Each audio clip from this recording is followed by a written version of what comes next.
All right, I guess I'll get started. My name is Luke Stokes, and I'm going to be talking about delegated proof of stake, decentralized autonomous communities, and governance, and how decentralization is changing business and community and even the way we think about economics. So let me keep track of time here. We're starting a little bit late. All righty. Okay, cool. So again, my name is Luke Stokes. I am a STEEM Witness on the STEEM blockchain. You may have heard from steemit.com. I run a proxy on EOS, which is actually, I think it's like one of the top 3 biggest proxies. Last time I checked, we had over 3 million tokens on it. That's Luke EOS proxy, and I'm also part of the eosDAC launch team. The eosDAC is a block producer on EOS, and it's also a decentralized autonomous community. So those things I'm involved in right now. And this was originally a 40-minute presentation, so I'm going to go through it a little bit quicker. My first Bitcoin purchase was right about there. In January 2013, I spent $50 and I got 2.5 Bitcoin. I sold a whole bunch right there. Would have been nice to sell there, but you know, no one's perfect, to pay off my house. So for me, cryptocurrency is real. It has real financial value. I paid off my house last year, and my wife and kids are excited about that. Since 2013, I've been giving presentations about Bitcoin, and I love that this narrative is showing up now, more disruptive than the internet. I actually heard that last night. And I was giving talks in 2013 about this. I was in Nashville, starting local Nashville meetups. I was getting people really excited about it. My company, FoxyCart, was it's a shopping cart company that was integrating to allow people to accept Bitcoin as payments. And it was really, really exciting. I also got involved in Bitcoin mining a little bit. So these are pictures of my ASIC miner that I melted. So I was originally going to pay off my house with my cryptocurrency mining. I'm just glad I didn't burn down the house. I melted 100 Bitcoin. It was my entire stash. Ended up parting it out, so it wasn't a complete loss. And I got about 60 or 70 Bitcoin back. But through that process, I kind of got a better understanding that proof of work has some problems to it. It's just using a lot of electricity, and it's very difficult, and it's kind of on purpose that way, but it's kind of wasteful. And that's right around the 2014 decline. You can see the price here, and the user engagement and excitement about blockchains and Bitcoin kind of matched that price decline. And it was very discouraging. You know, there was a lack of interest in the Nashville Bitcoin meetup community. There was a lot of discouragement, disillusionment. We had 2,000 customers on FoxyCart that already had a store set up, and they just had to click a couple buttons to get integrated to start accepting Bitcoin on their e-commerce store, and they just weren't doing it. And I was blogging about it. I was, trying to, man, don't you realize this is gonna change the world? This is gonna disrupt, nation-state governments. That presentation I gave in 2013, I talked about how there's been 700 something different fiat currencies over history, and they almost all have failed. The average lifespan of a fiat currency is 27 years. There's been 6. We're the 7th world reserve currency. So we're not going to be, the US dollar is not going to be the world reserve currency forever. We have history to show that that isn't forever. Since the Bretton Woods Agreement in 1944, and then really the Nixon shock in 1971, we're on borrowed time as a fiat currency. We're past that 27-year average. So I'm trying to let people know this is really important. This financial model we're using today is not sustainable. But people just weren't really getting excited about it. It's kind of too hard to use, too confusing, and it still kind of is today a little bit. So I was getting a little discouraged. I thought this was going to change the world, and no one's really getting involved. But then STEEMit came along. How many people use STEEMit or are familiar with STEEMit? Cool, about almost half the room. And I saw this as like a killer app for mass adoption. This is something where people could use a blockchain without even realizing they're using a blockchain. Just doing stuff they already know how to do. They're just blogging, they're putting up content, and then they're getting paid in cryptocurrency. So this is really exciting to me, and it's got me excited about blockchains and crypto again. And of course, BitShares as well. Dan Larimer is the inventor of delegated proof of stake. He built BitShares, he built STEEMit, and he's also the guy behind EOS. And BitShares is a decentralized exchange. So this happened right after the Mt. Gox hack, and he was the one realizing, man, we cannot do these centralized exchanges. There's a lot of risk here. And so it's very cool to see a real-world application, an exchange built on a blockchain. That's pretty cool. And then I started seeing a lot of on-chain voting and worker proposals. So Dash and Pivex and Smart Cash and even BitShares has this worker proposal idea where people can say, hey, I'm going to provide value to the community. I'm going to do this work. And then the token holders, via a governance model, vote for whether or not they want to pay that person to do that work. That was a really, really cool idea. And the more I looked at this, the more I started seeing the need for governance. So you see right here, this is taken earlier this week. This is blocktivity.info, and this shows the different transaction volumes of the major chains. The top 3 of those are delegated proof of stake, EOS, BitShares, and STEEM. And you can see over here with the CUI, that's like they're barely being used. You know, it's like you can put a whole lot more through that system. Whereas you look at Ethereum and Bitcoin, they're pretty much maxed out. So this is something else that I was thinking about, is maybe one of the reasons we don't have mass adoption is we don't have enterprise scaling capabilities with the current proof of work system. So delegated proof of stake has more efficiency because it's cooperation over competition. In proof of work, essentially, you're trying to solve a really hard math problem and everybody's competing and eventually somebody gets the answer somewhere in the world. Delegated proof of stake is cooperation where the token holders vote in via reputation and trustworthiness a block producer to be scheduled to produce a block. And so it's a completely different model, cooperation over competition. So I've covered some of this as well. The witnesses, or that's what they're called on Steem, the witnesses or block producers are voted in by stake-weighted vote, and they're efficiently scheduled. And the important part is there's an alignment of the incentives of the block producers and the actual token holders and users of the system. And I saw this as part of that decline in the Bitcoin ecosystem when they went from 80% of the market share of all the cryptocurrencies down to like 30%. People were getting really frustrated with the lack of on-chain governance. They couldn't solve the big block problem. You know, and then you get Bitcoin Cash and you get Bitcoin Core and you also get Ethereum and Ethereum Classic and all these people struggling to solve problems because they didn't have a way to do it and come to consensus. And you know, they came up with like UASF, like user-initiated hard forks and soft forks, and that was kind of like their only way to do it. So how many people here have Bitcoin or have had Bitcoin at some point? So pretty much everybody. How many people here run a full node? Bitcoin full node? We got one Bitcoin full node. Awesome. Clearly, that is not a good representation of governance, though, because you all have incentives for Bitcoin and the Bitcoin coin and network to do well, but we actually only have one person with actual influence based on this model. You know, you can vote with your full node, but everyone else in the room can't. So that's, again, just I was thinking, we got to improve this a little bit. On Steem, that's how you vote. If you're a token holder, you just go to the witness page and say, yeah, I like this guy, I'm going to vote for him. And especially that guy, Luke Stokes, he's a good guy too. So when we talk about governance and the future of humanity, there's so many problems that I see in the world. And again, this is just from my personal bias, but I look at a lot of systems are put in place by the threat of violent force by nation-state governments. And a lot of us know this and we get frustrated by it and we complain about government. But ultimately, what we need is just better systems. A lot of our problems are systems problems. And if we can demonstrate better systems, people will gravitate towards them and they'll start using them. And a lot of these things, one of my passions about blockchain technology is it provides, you know, global nonviolent consensus. It's a mechanism for us to have rules we agree to and governance without kind of like the distortions you get with threats of violence. You know, if you have threats of violence, you don't have price discovery, you don't have good markets, you don't have free voluntary transactions and interactions with people. And so this is why I'm passionate about this technology improving well-being in the world, because there's a lot of things we're doing that are just really wasteful and we don't have the incentive to fix them because it's kind of what we've always done and the systems are too big to fail and we have, again, these threats of violence, so it's difficult. The existing economic models put these different groups in conflict with each other.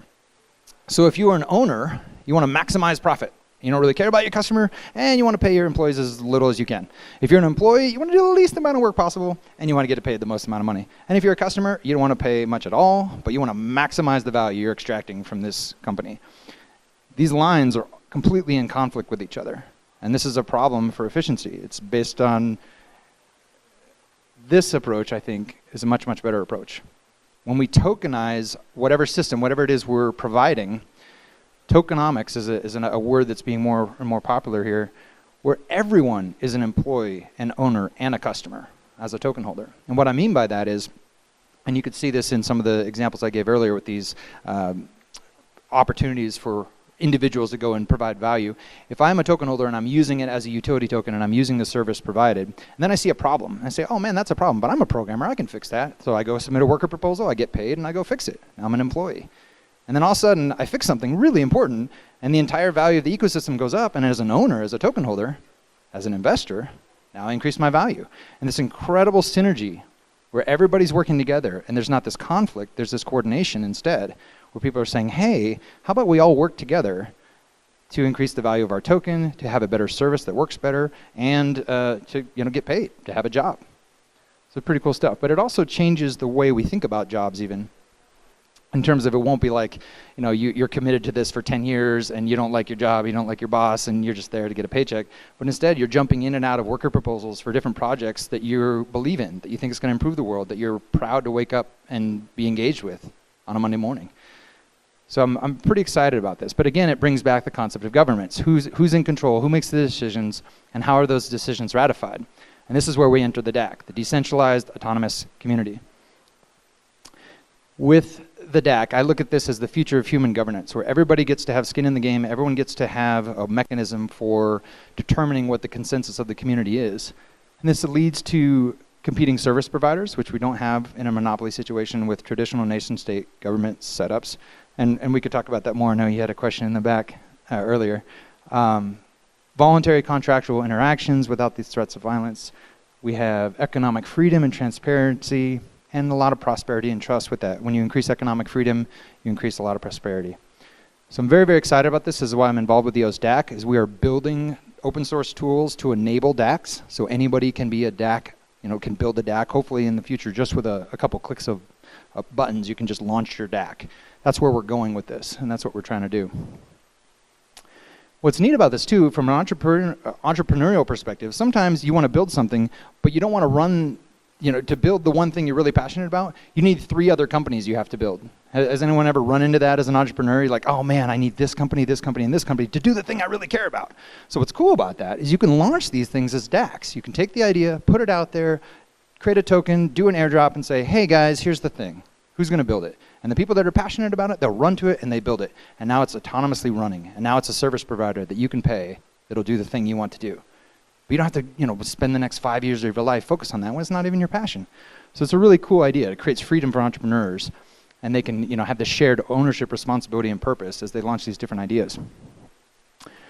So again, this is eosDAC. This just happened on Monday. I'm pretty excited about it. This is our member client. So you can go to members.eosDAC.io.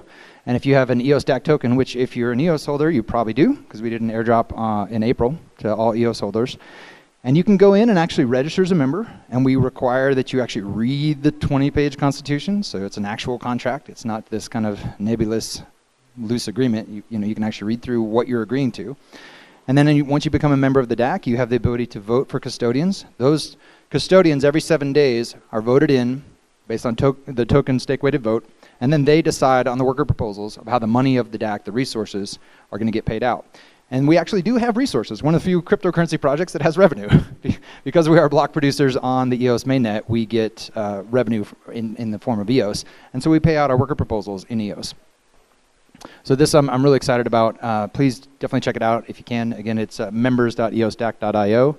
And the worker proposal part will be the next piece we put in there. Currently, it's being done on Google Spreadsheets, but it's still public and still available. We're going to put that on chain as well. So I'm got a little bit of time left, and I just want to talk through real quickly. We're not quite there yet, though. You can't point to like 20 DACs and tell your investors, DACs of the future, let's use a DAC. So we're going to try to do that first with the eosDAC. But what you can do is point to some blockchains that are actually being used in everyday life. And I'm going to go through these really quickly. Busy.org is another front end for the Steem blockchain.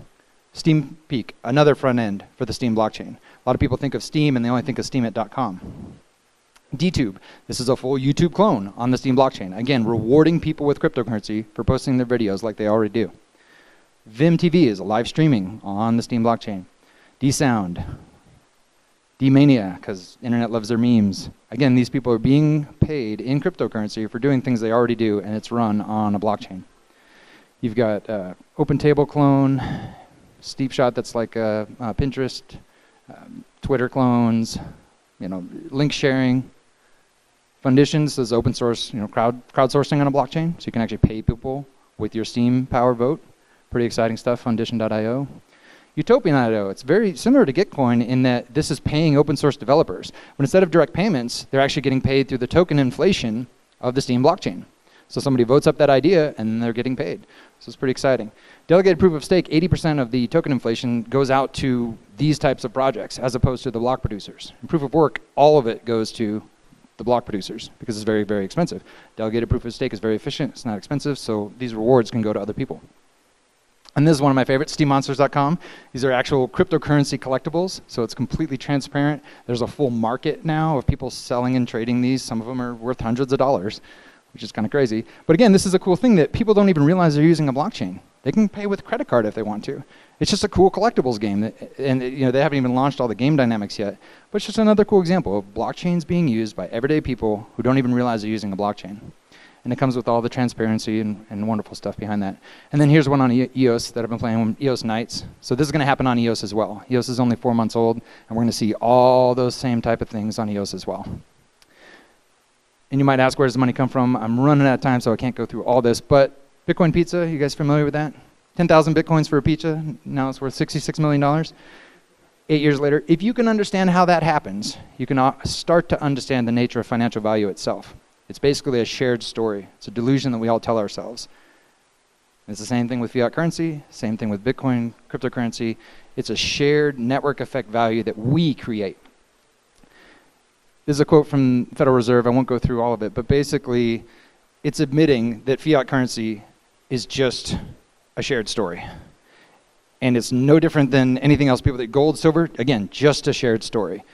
And so this is power that the Federal Reserve and the nation-state governments have had for a very, very long time, since the late 1700s. This is power that you and I all have, if we take it. We can create our own token. We can create our own DACs that have a provable, transparent, on-chain record of all value creation, and we can create our own money. We can create our own value. We can create communities that are driven by that value and get paid by that value and can support their families by that value. Very, very exciting. This can cut out a lot of waste. The future is tokenized, the future is decentralized, and the future is transparent governance and cooperation. So that was my presentation. Thank you so much. I don't know if we have time for questions or not, but.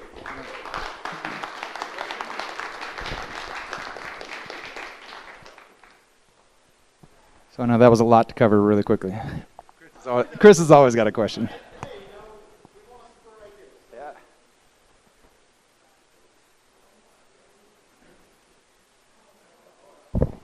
All right. First of all, thank you again for being here, and thanks for coming to DiscOn. I mean, that was a great event, and you really spurred a lot of thinking in my mind, especially when I started thinking about like the Blue Horizons project or Blue Frontiers.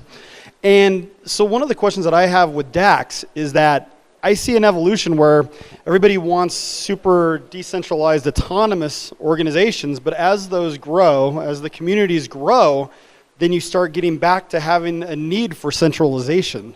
So just wanted to get your thoughts on that, and if there's a size limit to DACs, because once they get too big, you need centralization of some kind and governance and all those other things we talked about earlier.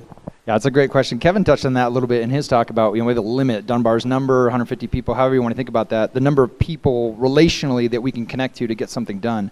And the approach we've taken with eosDAC is those 12 custodians are basically running the day-to-day operations. They're picking which worker proposals are going to get paid out or not. And we don't have this yet, but it's part of the original design. We're also going to allow proxy voting. So even if you can't pick who, so you're not picking, there's hundreds of worker proposals. You don't have to know about that. You just have to pick the custodian that you like, 5 of them. But even if you can't do that, well, then you could pick a proxy. Maybe you pick me as a proxy. And say, well, I don't know, but Luke's pretty involved and I trust him, so he's going to take my token weighted vote and vote for me. So I think you can still stay within the relational connections you're capable of if we structure it in a little bit of a hierarchy like that. But the beautiful thing about that is it's completely voluntary.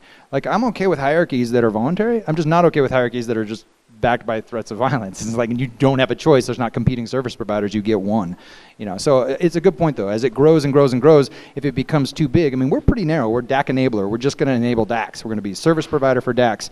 But we expect all these other DACs to, like a fractal, to spin off from us with their own governance, their own communities, their own teams.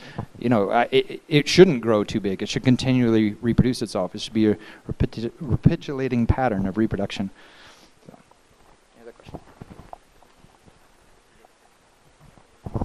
What's your view of the boundary condition where you've got billions of people that are independently working under this kind of infrastructure, and how do we efficiently even discover the work that we're going to participate in, and how do we solve those types of problems? Because obviously it's like, I look at it as like a VRBO in the late 90s. You could use their system to find things, but once you get beyond a certain point, it becomes much more difficult to use with the existing paradigm. Yeah, so I hear in that question, there's a lot of discovery problem will be big in the future. You know, like let's say we spawn off thousands of DACs. Let's say every new startup, every new government, even local governments and eventually nation-state governments start building DACs instead to get more skin in the game and all that. So discovery will be a problem. How do you find the DACs that are something you want to be a part of? And then within each one of those DACs, how do you sift through all the worker proposals and how we decide what's value or not? The decision process of value creation is challenging.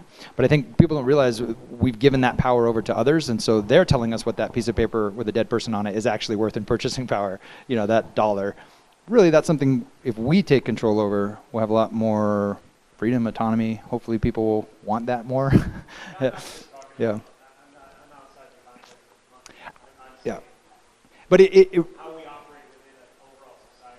yes, and the reason I go back to money is I think that our value motivations relate to all of that. Why we do what we do, why we get out of bed in the morning is because these little pieces of paper with dead people on them. We may not tell ourselves that, but that's, you know, we got to pay the bills and we got to keep people happy. So all those worker proposals, how we build out the DACs, it's similar to the previous answer, is that we're going to be fractally spinning off smaller and smaller and different DACs with different purposes. So hopefully you'll find your little community you're excited about. Maybe it's a dozen DACs that you follow on a regular basis, but you don't care about the other 10,000 because they're just not what you're into. That would be my hope. Excellent. Any other questions? Round of applause. Thank you.